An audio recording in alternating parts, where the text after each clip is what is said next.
Almost all state and local government employers provide some sort of defined benefit pension plan, and those plans are, for the most part, under some financial stress because of the aging of the population. And so all across the country, state and local governments are struggling with how to reform their plans in order to ensure their sustainability.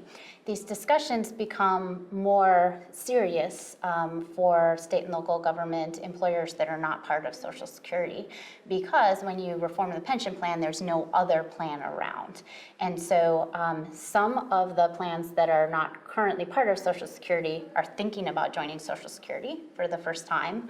But those that aren't, the conversation around whether or not the employer should add should modify the primary pension plan becomes much more serious, because the employees may not have any other source of retirement income. The implications of joining Social Security mean that the way that people retire might change. Teachers who are covered by Social Security are much more likely to be retiring between the ages of 62 and 70 than teachers who are not covered by Social Security. And so one aspect that we try and highlight in this work is that if a public sector employer chooses to join Social Security, one factor that they need to be aware of is that that might change the way that their workers retire. It might change the timing of that.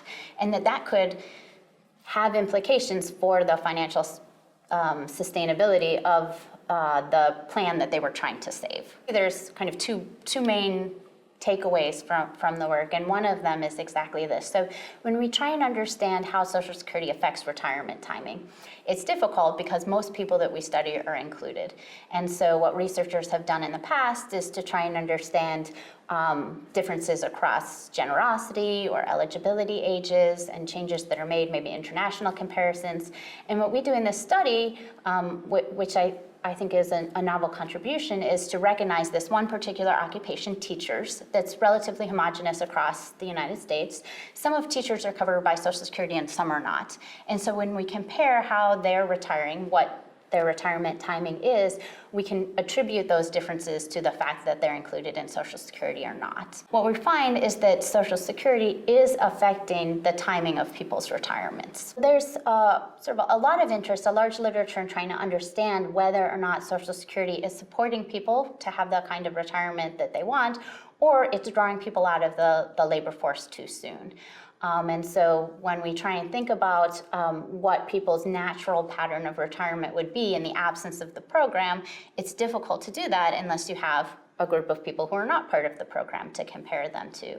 So that's the way that I think about these results, is suggesting that we have a group of teachers we can use as a counterfactual.